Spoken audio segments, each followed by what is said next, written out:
Mais qu'est-ce que vous voulez que j'en fasse? Bah rien, c'est pour notre repas de Noël de ce soir. Comme vous étiez pas dispo le 24, Je comprends toujours pas. c'est plus simple que je la tue chez vous. On pourra la mettre à cuire plus tôt.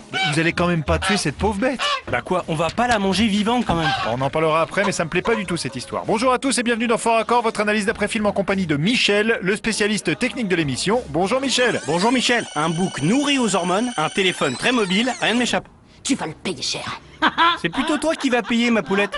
Et aujourd'hui Michel, vous nous avez concocté un premier best-of de l'année 2013. Oui Michel, car il y en aura un deuxième à la rentrée, bande de petits vénards. Je commence donc avec Very Bad Trip 3. Dans cette scène des plus évocatrices, Alan se lance dans un grand numéro de charme en démontrant son appétit pour les gâteries. C'est le coup de foudre. Cassie est littéralement envoûtée lorsqu'Alan lui tend sa sucrerie. À son tour, la jeune femme va lui prouver combien elle est goulue.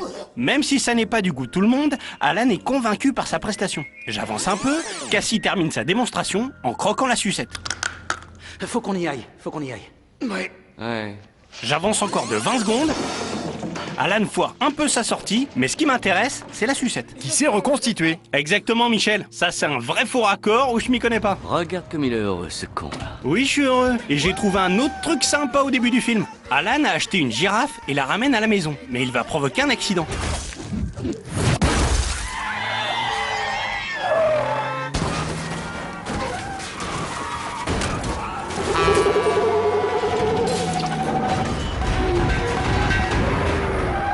J'ai trouvé Michel. Vous êtes sûr? Oui, il y a un plan sur le rétroviseur. Attendez. Oui, voilà. On se demande vraiment où est passée sa remorque qui devrait être par ici. Oui, c'est vrai qu'on pourrait se poser la question. Mais c'est naze comme truc. Moi, ce qui m'a interpellé, c'est cette petite roue supplémentaire sous le camion. Ah oui, c'est bizarre, elle est perpendiculaire aux autres. Parce qu'elle sert uniquement à la cascade. Sans cette roue, le dérapage serait impossible. C'est une astuce de cascadeur. Pas mal. J'avoue que c'est un peu mieux que mon truc de la remorque. Évidemment, Michel. Et comme c'est un best-of, je m'attarde pas plus longtemps sur ce film. Et j'enchaîne avec Fast and Furious 6. Ah, c'est marrant, c'est aussi une scène d'autoroute. C'est un peu fait exprès, Michel. Il m'arrive de réfléchir. Ah, pardon, je savais pas. Alors, ça se passe sur l'autoroute. Donc, il y a plein de voitures de civils. Autant d'obstacles et de vies à préserver. Ce qui complique encore la mission, puisque les héros sont à la poursuite d'un tank. Mais pas que les héros. Car parmi les civils, il y en a un qui cherche à se faire remarquer. Regardez, c'est lui. NE3412. Donc là, le mec vient d'échapper à un accident. Mais plutôt que d'attendre bien gentiment que ça se tasse, le gars va aller se frotter un peu au tank, histoire de prendre la température.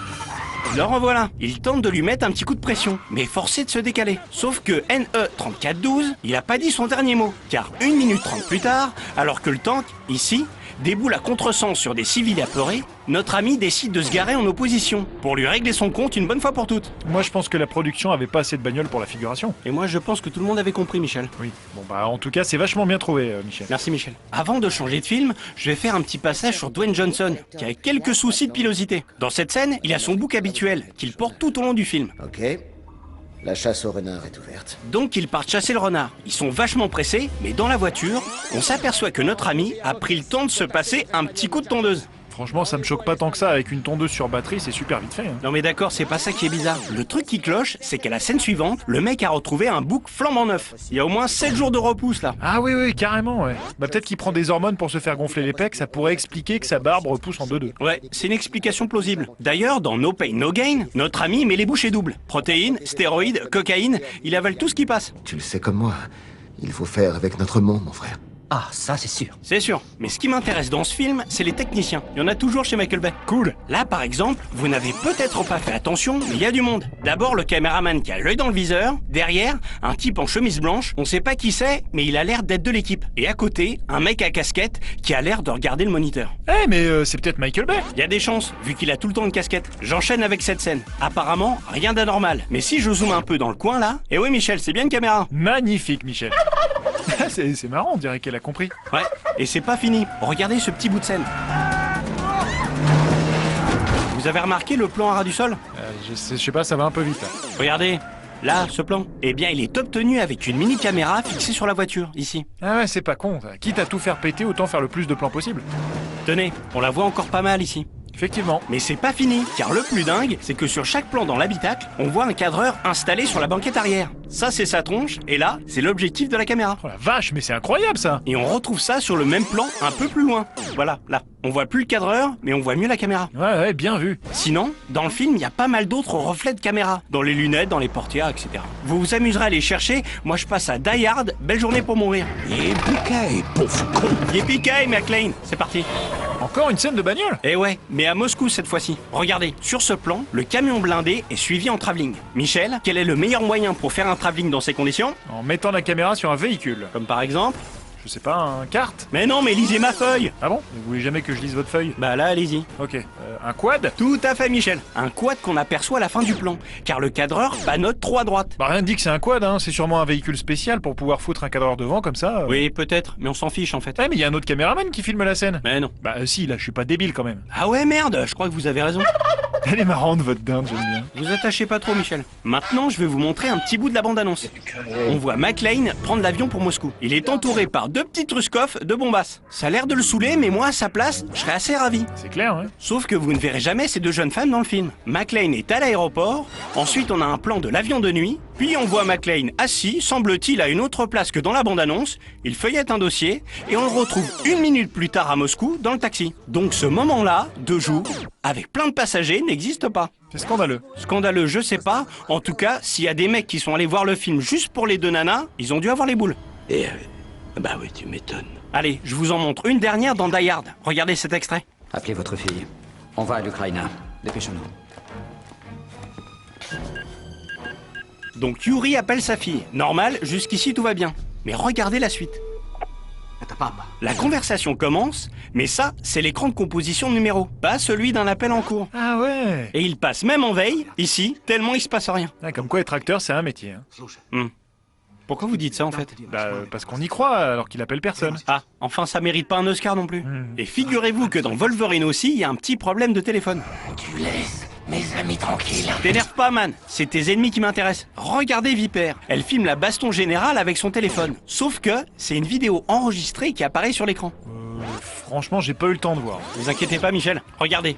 Elle est censée filmer la scène qui se déroule au second plan, là. Je rembobine un tout petit peu. Là, vous pouvez voir que le passage de cette dame est bien synchrone avec l'écran. On y croit. Sauf que si je rembobine encore un peu, voilà, on voit ce mec tomber par terre, alors qu'il est encore debout en vrai. Et qu'il ne tombe qu'une seconde plus tard, ici. Ah, c'est subtil, hein, mais c'est bien fait leur truc quand même. Hein. Et quelques secondes plus tard, regardez bien l'écran du téléphone. Elle le baisse, mais l'image reste fixe, alors que ça devrait filmer le sol. Pas mal. C'est pas une erreur de ouf, mais fallait le voir. Vous avez que ça sur Wolverine? Oui, je vais plutôt me concentrer sur Iron Man 3. Ça va un peu trop vite, ralentis. Ralentis un petit peu. Un petit peu. Ça, c'est hors de question. Regardez bien cette scène, Michel, et dites-moi ce que vous voyez. Qu'est-ce qu'on attend pour tuer ce terroriste? Simple question.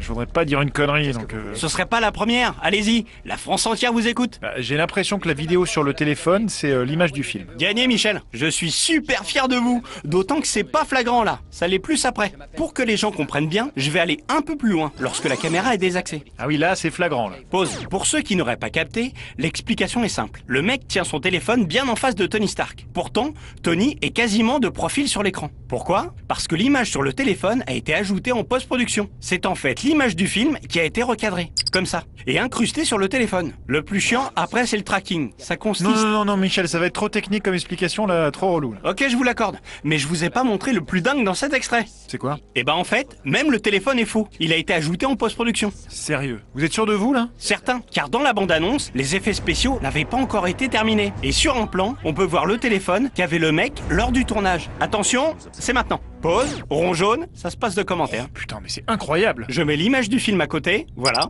Ils ont dû penser que ce serait mieux avec un smartphone moderne. Du coup, ils se sont fait chier à faire des incrustes et de la rotoscopie juste pour changer de modèle. Bravo, Michel, très bon boulot. Ah, il s'est réveillé! Moi, j'ai fini, les amis. J'oubliais. T'as fait fort. Ciao bébé, à bientôt.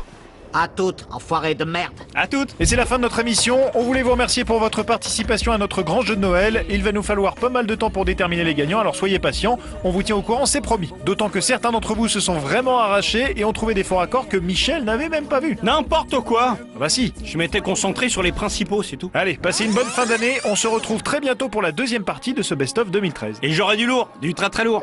Regardez Michel, elle se laisse caresser. Vous attachez pas à elle, je vous ai dit. Mais attendez, on va quand même pas la tuer. Quoi? Mais vous vouliez que je ramène une dinde? Non mais pas une vivante. La viande, ça pousse pas dans les arbres, Michel. Ah, ça je sais, mais au supermarché au moins on n'y pense pas. Et qu'est-ce qu'on va manger ce soir? Bah il nous reste les marrons et de la bûche. Vous voulez pas que je tire quelques pigeons au moins, tant qu'on est à Paris? Oh non, pauvre pigeon.